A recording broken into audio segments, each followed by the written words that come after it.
Estamos no terceiro Fórum de Reciclagem de Resíduos Sólidos do Rio Grande do Norte. Estou aqui com o seu Roberto Serquis, presidente da Fierne. Seu Roberto, seja muito bem-vindo, muito obrigado pela sua participação. Me fala um pouco sobre esse tema tão importante, que é a reciclagem de resíduos sólidos. É um tema recorrente diante do novo cenário de produção e de consumo do país.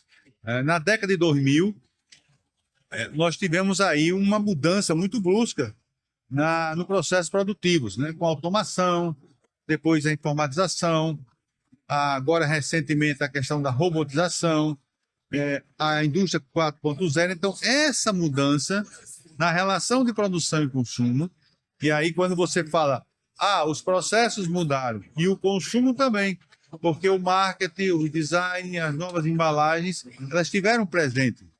E todo esse cenário, ele provocou, então, a busca para evitar que esses produtos, o resíduo desses produtos, ao invés de ir para o lixão e para o aterro, ele vai exatamente para o segundo processo.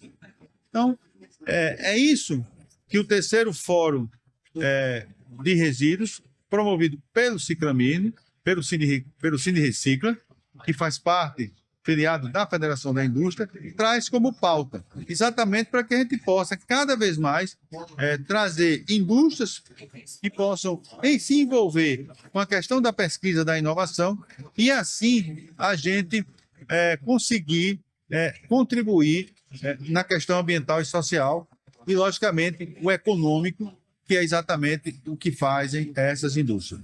Perfeito. Seu Roberto, tratando agora um pouco mais individual da sua atuação. Quando foi o seu primeiro contato com esse tema e como isso vem sendo desenvolvido na sua vida? Nossa atividade principal é água mineral. Nós temos uma indústria de 55 anos, que herdei do meu pai. E há 10 anos atrás foi aprovada uma legislação que estabelecia um prazo de validade para as embalagens.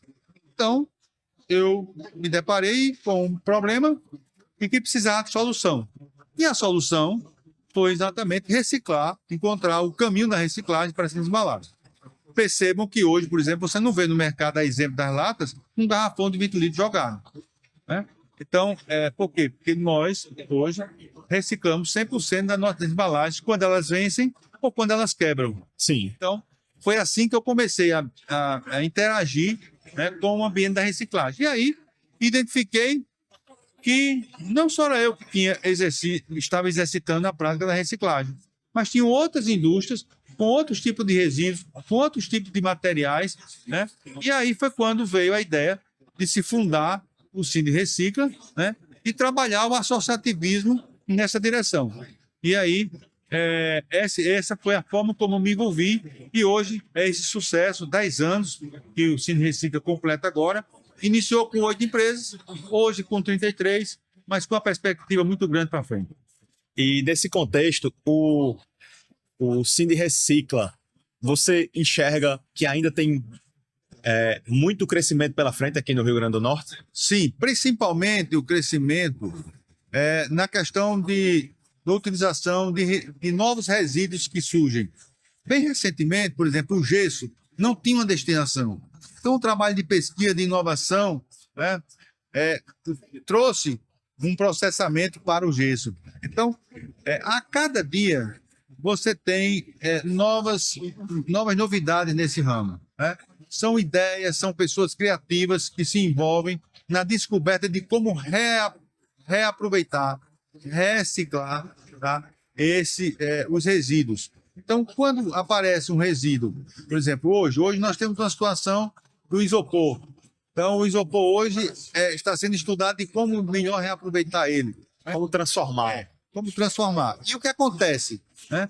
A partir do momento em que você vai se envolvendo você vai olhar, por exemplo, onde está sendo descartado, você vai identificando um volume de algum tipo de resíduo, seja metal, ferro, plástico e tal, e você, a partir daquilo ali, você vai, então, buscar um caminho de como você realmente fazer a transformação, fazer a reciclagem. Ou seja, a preocupação maior nesse ramo é exatamente como você consegue utilizar o lixo que não é lixo, que é exatamente o resíduo que pode ir para um segundo processo produtivo.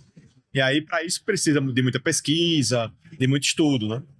Não há dúvida, né? E para isso, nós temos o SENAI, que é o Serviço Nacional da Indústria, que trabalha a aprendizagem industrial, a pesquisa e a inovação.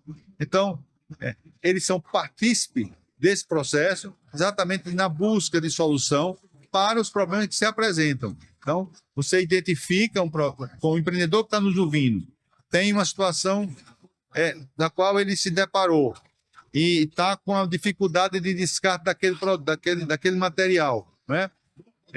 Ele pode muito bem nos procurar o serviço aprendizado da indústria para que, através do ISO, Instituto de Inovação, se busque, tá, encontrar um processo ou pesquisar ou inovar para que a gente possa realmente dar a destinação correta ao invés daquele material ir lá para o aterro ou para o lixão. E além de evitar problemas com o meio ambiente, isso gera também pontos positivos, digamos assim, emprego, gira economia. Não há dúvida que a indústria, dentro desse tripé, economia social, tá, e ambiental, não tem dúvida que isso é um negócio, né? E um negócio que envolve o bem nos três aspectos. Você tem o social, né? Você tem o ambiental, porque na hora que você evita de aterrar material que podia para o segundo processo, você está evitando o impacto ambiental. Sim. E isso produz, você traz o social, você traz pessoas, empregabilidade para essas indústrias, né? E evita exatamente que pessoas dê cidadania a essas pessoas. Então, e o econômico, porque que vai fazer parte desse tripé. Tá? Quando você fala a questão econômica, e hoje você tem muitas das nossas indústrias aqui, elas trabalham muito com ecopontos. Eles têm ecopontos de busca do material. Então, ele chega com o potencial da economia comprando aquele material. Sim. Então, quando você estimula através do econômico, você termina transferindo os benefícios para o social e o ambiental. Perfeito. Esse tripé é um tripé que faz parte do conceito, né, da sustentabilidade. E acaba fazendo uma economia circular. E a economia circular é exatamente a questão da logística reversa. Como você trazer de retorno aquele material que você produziu no mercado. Interessante que a Política Nacional de Resíduos Sólidos, ela tem a responsabilidade compartilhada de quem produz, de quem consome, né, e do próprio ente público, né? Hoje, a responsabilidade de implantar as coletas seletivas é das prefeituras. Eles têm dificuldade de implementar. Questões financeiras, questão de articulação. O grande desafio da implementação da Política Nacional de Resíduos Sólidos é o custo e a integração desses atores. Esse ecossistema. Desses atores, né? E aí é onde entra a indústria da reciclagem. Sim. Ela entra como uma opção de solução, porque ela independe do ente público. Ela tem o potencial econômico Sim. de comprar o resíduo, né? Então, nesse caminho que a indústria de reciclagem ela tem o seu benefício, não só no âmbito de negócio, né, mas também social e ambiental. Perfeito. E como se posiciona e como atua a Fiern em relação a esse tema? A Fiern percebeu isso há 10 anos atrás, né? Aliás, antes disso. Antes disso. Só que no governo atual é que nós conseguimos trazer a identidade desse setor. Esse setor era considerado como sucateiros, marginalizados, né? E, de repente, hoje, eles são realmente uma indústria que transforma resíduo num outro produto, né? Então, você vê muito aí cadeira, balde, mangueira, vergalhão, tudo isso feito de quê? Daquele resíduo que iria para o aterro ou para o lixão, que hoje está indo gerar um novo produto.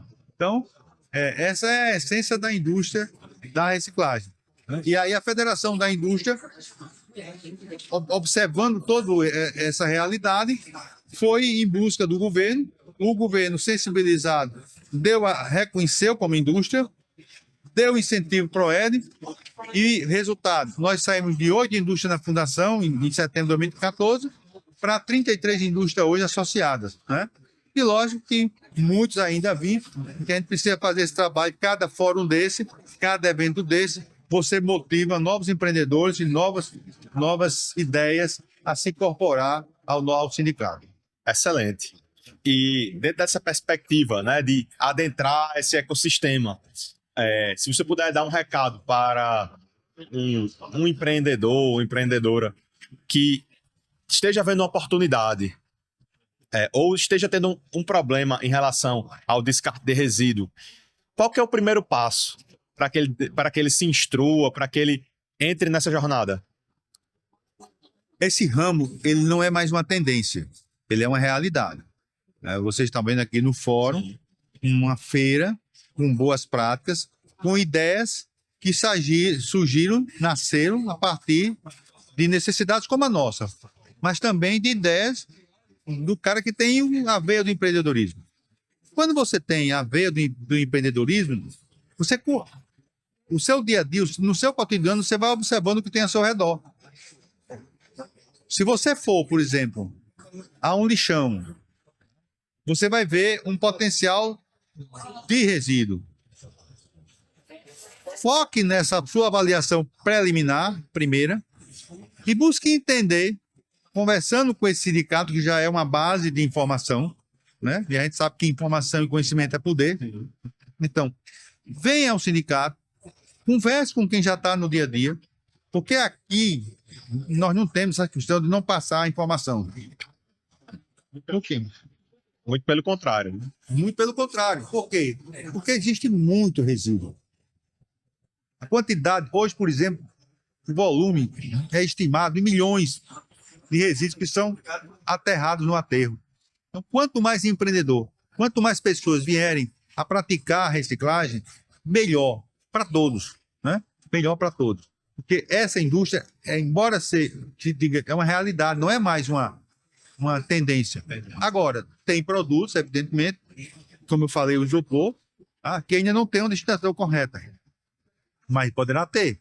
Então, é desses resíduos que a pessoa possa imaginar que ela vai criando as suas ideias e vem compartilhar, comungar com quem já está praticando. Perfeito, perfeito. E agora, falando de responsabilidade compartilhada, né? E aí eu queria entender qual que é a responsabilidade do cidadão. A gente vê que tanto o consumidor, como os órgãos, como as empresas, e aí a gente, como consumidor, acaba não tendo, não sentindo tanta responsabilidade em cima da gente. O que é que você poderia dizer? A responsabilidade compartilhada. A indústria hoje, ela tem que se preocupar com a logística reversa, de como trazer aquele que coloca no mercado. Já existem metas definidas, acordos realizados, no sentido de cumprimento de retorno de material. Por exemplo, a indústria da água mineral hoje está comprometida de até 2030 atingir 20% de retorno do seu material. Então já é um acordos setoriais que existem. Isso quem produz. A prefeitura, nesse compartilhamento, é responsável pela implantação da coleta seletiva. Quanto mais coleta seletiva for implantado, melhor. Porque você já separa o orgânico do inorgânico. Que é o mais difícil. Que é o mais difícil, mas está pronto. Então, existem inclusive as cooperativas hoje, que têm uma ligação com as prefeituras, e é quem fazem esse trabalho de recepção desse material. Mas muitas vezes a prefeitura não tem a condição financeira e isso termina havendo algum tipo de interrupção. Isso é muito ruim, né? Então você tem quem produz, tem esse sistema de cooperação. A prefeitura, que é o ente público, tem a responsabilidade de implementar. O Estado tem a possibilidade de estimular e dar incentivo não só à indústria, mas também ao próprio consumidor, né? E tem um consumidor que tem que procurar avaliar a compra de produtos que tragam já o teor produtos mais limpos, produtos mais sustentáveis, né? Claro que muitas vezes o consumidor ele se depara com alguma situação onde o valor do produto sustentável é mais caro do que um produto não sustentável. E ele muitas vezes, por questão econômica, ele deixa de cumprir o seu papel, né? Que afinal de contas, você vai ter que desembolsar mais, né, de um produto sustentável do que um não sustentável. Não é uma regra, mas isso acontece, né? E aí, assim, são papéis que todos esses atores que fazem parte têm, né? E cada um, se todos cumprirem as suas missões, a gente vai ter realmente um ambiente, um cenário melhor. Haja vista tudo que nós estamos vivendo hoje de impacto. Você tem a contaminação que vai da terra para o mar. Sim. E tem a do mar da terra. Recentemente nós tivemos um derrame de óleo na nossa costa. Aquilo foi o impacto que veio do mar para a terra, né? Lembro de. Mas quando você vai ver, por exemplo, se for numa praia, em um rio, no final, se tiver alguma atividade próxima, você vai ver muitas vezes uma quantidade de material descartável indo para o mar. Sim. E aquilo ali tudo é impacto. E impacto traz todas essas situações que nós estamos vendo aí, de mudanças climáticas, né? De situações de inundações, né? Então, isso é responsabilidade de todos. Muitas vezes a gente falar é fácil, E fazer. prática Sim. é mais difícil. Por isso que a gente está falando aqui no contexto amplo. A responsabilidade é de todos. A empresa precisa cumprir as suas metas dos acordos setoriais, que é quem produz. O ente público, as prefeituras precisam implantar as quadras seletivas, né? O Estado precisa apoiar essas práticas de reciclagem e o consumidor também precisa fazer a parte dele, né? Então, isso acontecendo, essa dinâmica acontecendo, a gente vai conseguir reverter a situação que é bem dramática hoje por tudo que nós estamos assistindo. Tenho certeza que sim. Seu Roberto, muito obrigado pela entrevista. E eu queria que você deixasse um recado para as pessoas participarem do quarto evento, do quarto fórum, no próximo ano. Então, se você puder olhar para a câmera e fazer uma chamada para o evento do próximo ano. A reciclagem é uma opção que nós temos para reduzir os impactos ambientais. A Federação da Indústria, com o seu filiado Cine Recicla, tem promovido essa temática. Esse é o terceiro fórum e nós estamos já nesse terceiro mais maduros, porque nós estamos já apresentando resultados, né?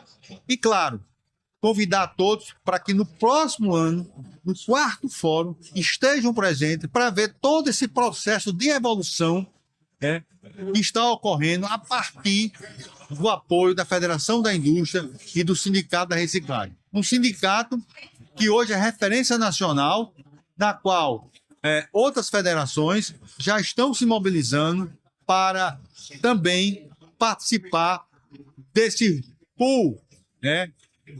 Dessa cadeia em prol da sustentabilidade. Se você gostou desse conteúdo, me segue no Instagram, @MatheusAranha, que a gente traz muito conteúdo bacana de negócios. E se você também quer ter um podcast, um programa seu, além de gravar vídeos e conteúdos de altíssima qualidade, segue o perfil do Pod Studio.